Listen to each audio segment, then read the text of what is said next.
मैं आपको बता रहा था कि मेरा टारगेट बोर्ड की परीक्षा है, ना कि 11वीं।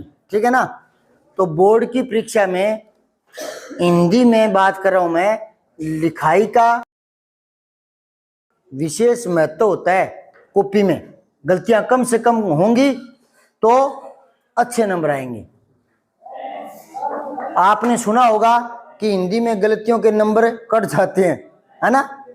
गलतियों के नंबर, मैं आपको बता रहा हूं हिंदी में गलतियों के नंबर नहीं कटते। किसी ने आपको यूं ही बता दिया कि हिंदी में गलतियों के नंबर कटते हैं, नहीं। अगर गलतियों के नंबर कटते होते हिंदी में तो एक बच्चा पूरी कॉपी में 4 ही गलती कर पाया, उससे भूल से 4 गलती हुई है। किसी ने 20 गलतियां कर रखी है, किसी ने एक पेज पर ही 15 गलती कर रखी है। तो कितने पेज भरे हैं, उनमें तो हो सकता है उसने 150-200 गलतियां छोटी बड़ी मात्रा में कर दी होगी। तो बताओ, जिसने 4 गलती की है उसके कितने नंबर कटेंगे, और जिसने 12 किए उसके कितने कटेंगे, और जिसने 15 किए उसके कितने कटेंगे, और जिसने 16 कर दी उसके कितने कटेंगे। पहली बात तो ये है, खुद का दिमाग लगाओ कि वो जांच करता गिनता है क्या किसने कितनी गलतियां की है। और अगर गलतियों के नंबर कटते तो कोई नियम होता कि 4 गलतियों का 1 अंक काटा जाए, 8 का 2 अंक काटा जाए। गलतियों के नंबर नहीं कटते। और अब दूसरी तरीके से सुनो, गलतियों की कटते हैं। अब आप कहोगे सर 7वीं तक गलतियों के नहीं कटते। हाँ, बिल्कुल नहीं कटते। गलतियों के नंबर कटते होते तो कोई नियम होता, और जांचकर्ता के पास पहले नियमावली आती है कैसी जांच की जाए। तो उसमें लिखा होता कि हिंदी में 4 गलतियों के 1 नंबर काटा जाए। तो फिर वो गलतियां गिनता, एक बच्चे की गलतियां हो रही है 66, तो वो भाग दे के तय करता कि 66 वाली गलतियों के कितने नंबर काटूं। किसी के 58 गलतियां है, वो गलती गिनता है क्या 58 160 है। तो फिर मान लो कि गलतियों के नंबर नहीं करते, तो करते किस बात के हैं। करते इस बात के हैं कि आपने लिख दिया कि राम ने उसकी पुस्तक मोहन को दी, यूं कर दिया। मैंने अपनी पुस्तक ले ली, यूं कर दिया। राम ही यह काम कर सकता है, ही यूं कर दिया। मैंने कई कॉपियों में देखा है, हाथ घूम जाता है, इधर घूम गया तो ठीक है, इधर घूम गया तो ठीक है। मतलब सरकार ने 2 ही दे रखी है, छोटी बड़ी, इधर वाले लगा देते। 2 दे रखे ना, कौन सी लगा लो। वो भी 2 दे रखे, कौन से लगा लो।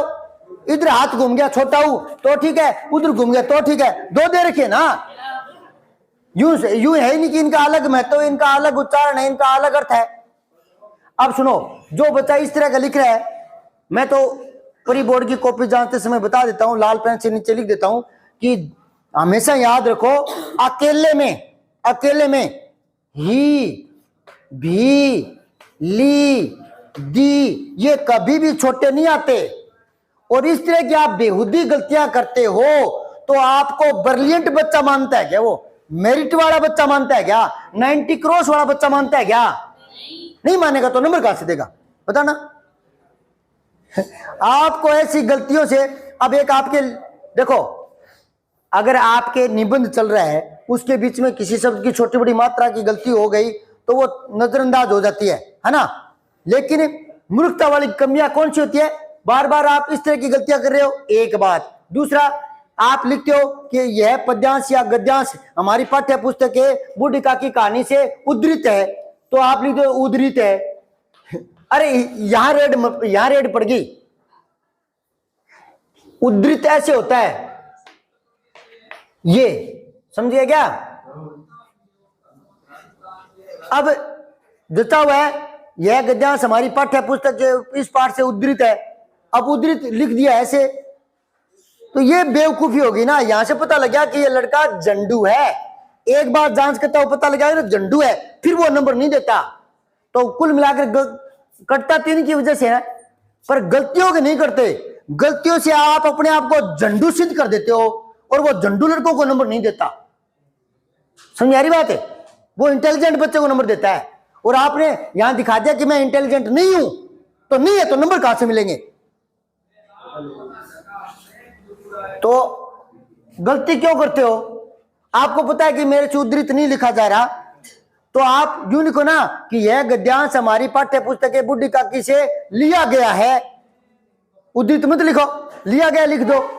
पर नहीं, सुने हुए शब्दों को लिखोगे, लिखना आए या ना आए, उल्टा सीधा लिखोगे, तो फिर वो आपकी कमजोरियां झलका देगा, बता देगा कि ये लड़का होशियार नहीं है, और फिर आपके नंबर कम आते हैं। समझ गए क्या? बाकी वो गलतियां गिन गिन करके नंबर कम नहीं करता। समझ में आ रही बात है? अब आगे लिखो। तो मैंने हेडिंग बनाया था कि फीडबैक की संचार प्रक्रिया में भूमिका क्या है, तो इसमें मैंने लिखवाया है फीडबैक से ही पता चलता है कि, तो ये छोटी की आएगा यहां। अब बात यह है कि छोटी की कहां आता है, सुन लो इसको। आपकी कॉपी में देखता हूं परी बोर्ड वाला जो हाफ ईयरली चाहे कोई, उसमें मैंने देखा तो कहीं छोटी की, जहां छोटी आती है वहां बड़ी की, पता ही नहीं, यूं शून्य में चला रहे हो कलम। छोटी की तब आता है जब हम कोई बात किसी बात के साथ और जोड़ना चाहते हैं। कैसे? मैंने सुना है कि, अब क्या सुना है उस बात को पूरी करूंगा, तो मैं लिखूंगा मैंने सुना है कि सुरेश को पुलिस पकड़ के ले गई। अब वो छोटी की से जोड़ दिया। मैंने देखा कि एक बड़ा सा बंदर वहां से उछल रहा था, तो मैंने देखा कि, क्या देखा वो आगे जोड़ूंगा। उपयुक्त विषय में नंबर निवेदन है कि, अब क्या निवेदन है, वो निवेदन की बात आगे जोड़ूंगा, तो वो छोटी की आता है। अब दूसरे अर्थ में समझो, छोटी की आता है मिश्रित वाक्यों में। किस में आता है? मिश्रित वाक्यों में आता है। राम ने कहा कि आगे से ऐसी गलती मत करना। पिता ने निर्देश दिया कि तुम यहां से नहीं हिलोगे। तो क्या निर्देश दिया उसको पूरा करूंगा मैं। ये मिश्रित वाक्य में आता है ये। अब रही बात बड़ी की कहां आता है, ये आता है संबंध दिखाने के लिए। संबंध कारक की विभक्ति है ये, संबंध कारक की। कर्ता ने कर्म को करण से, संप्रदान के लिए अपादान से संबंध कहा के की, तो ये संबंध कारक की विभक्ति है। और ये योजक शब्द है। आपको उसे छोटा सा योजक शब्द, हाँ छोटा सा योजक शब्द होता है। कई बार एक शब्द का ही वाक्य होता है पूरा। जैसे आओ, तो इसका मतलब तुम इधर आ जाओ, तो वो आओ ही जाओ। ये जाओ छोटा सा शब्द है, पर ये पूरा भाव है, इसमें पूरा वाक्य है ये। कई बार अपन लिखते हैं ना, कोई अर्जी देते हैं किसी को, तो लास्ट में लिखते हैं ना धन्यवाद है। ये एक छोटा सा शब्द है, पर ये यहां वाक्य बना हुआ है, इसलिए धन्यवाद के बाद पूर्ण विराम आता है। समझिए क्या? इसका मतलब क्या है, मैं आपको धन्यवाद देता हूं, पर हमने शॉर्टकट में लिख दिया धन्यवाद, तो उसी के अंदर ही सारा भाव है। तो ये एक शब्द लग रहा है, लेकिन ये एक वाक्य का काम कर जाता है। बैठो, अब तुम बैठ जाओ, तो बैठो, ये एक शब्द होते हुए भी वाक्य है।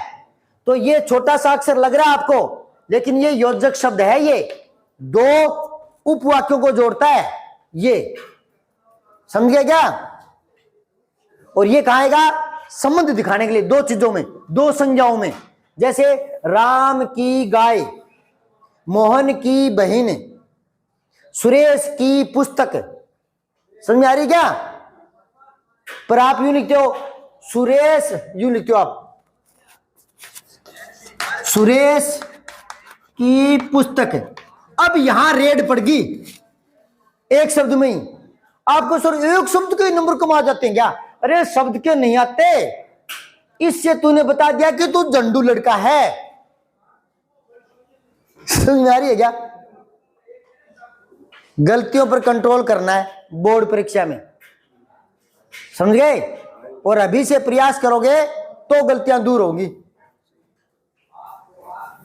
पहली बात तो आप ये याद रखो बोर्ड में कि ज्यादा तो डरने की जरूरत नहीं है, क्योंकि जो निबंध है बड़ा कोई है, उसके बीच में कोई मात्रा में गलती होगी, चलो वो नजरअंदाज हो जाती है। अच्छा, दूसरी बात, आप है ना ये छोटी की बड़ी की ये गलती मत करो। और जो रूटीन में लिखने वाले शब्द हमारी मजबूरी बन जाते हैं, उनको याद रखो कि इस पाठ से उद्धृत है। उद्धृत लिखना हमारी मजबूरी है हिंदी में, तो फिर उद्धृत को याद रखो 10 बार लिख लिख करके। और एक पाठ का नाम, जब भी कोई प्रश्न आए उत्तर आए, सीधा उत्तर मत लिखो, पहले उस लाइन को लिखो कि यह पंक्ति हमारी पाठ्य पुस्तक के इस पाठ से, जैसे बुड्ढी काकी पाठ से, इसके रचनाकार या इसके लेखक मुंशी प्रेमचंद है, तो बुड्ढी काकी को इन्वर्टेड कोमा में अंडरलाइन, प्रेमचंद थोड़े बड़े अक्षरों में अंडरलाइन।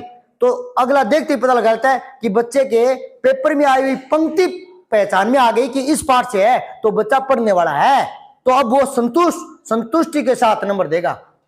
समझ में आ रही की बात है? तो आप एक तो अपनी गलतियां मत पकड़ाओ, तो आप है ना पाठ के नामों में गलती करे हो यार। जो किताब आपके जुलाई में लगती है, मार्च तक पढ़ते तो साल भर है, उसके 10-12 पाठ या 8-10 पाठ कविताओं के होते हैं, 8-10 गद्य के होते हैं, है ना, 14-15 पाठ होते हैं। तो 14-15 पाठों के नाम याद नहीं रख सकते आप।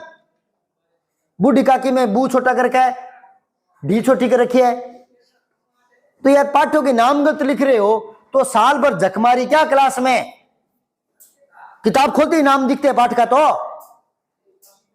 और लेखक जितने पाठ है उतने लेखक मिलेंगे, तो 10-12 लेखकों के नाम याद नहीं रख सकते क्या। सूर्यकांत त्रिपाठी निराला गलत लिखा पड़ा है, तो 12वीं क्लास के हो, सूर्यकांत त्रिपाठी निराला गलत लिखा पड़ा है, तो वहां रेड पड़ गई कि नहीं पड़ गई। अब वो नंबर तो वो गलतियां थोड़ी गिनेगा, इसकी 11 गलतियां, इसकी 14 गलतियां, गलती गिनने थोड़ी बैठा है वो। उसको तो कॉपियां जांच करके आपका आंकलन करता है वो, तो कि आप किस कैटेगरी के हो, फेल होने वाले हो, मीडियम हो या इंटेलिजेंट हो, मेरिट वाले हो, वो आंकलन करता है। वो आंकलन आपकी कॉपी करवा देती है और वो चेक करके और बोर्ड में भेज देता है। आपकी गलतियां गिनने बैठेगा क्या वो, खेल करेगा क्या, नाटक करेगा क्या वो। लेकिन आप दिखा देते हो इस तरह की बेहूदी गलतियां।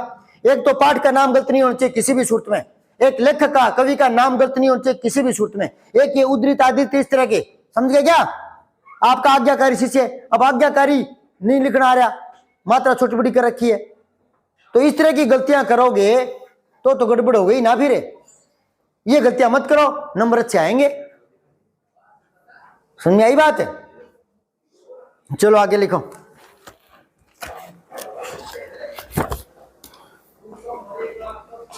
फीडबैक से पता चलता है कि, अब ये छोटी की आएगी, क्या पता चलता है, मैं आगे जोड़ूंगा। तो जब कोई बात आगे जोड़ते तो छोटी की आती है। तो फीडबैक से पता चलता है कि संचार प्रक्रिया में कहीं कोई बाधा तो नहीं आ रही। सब्सक्राइब करके बेल आइकन जरूर दबाएं।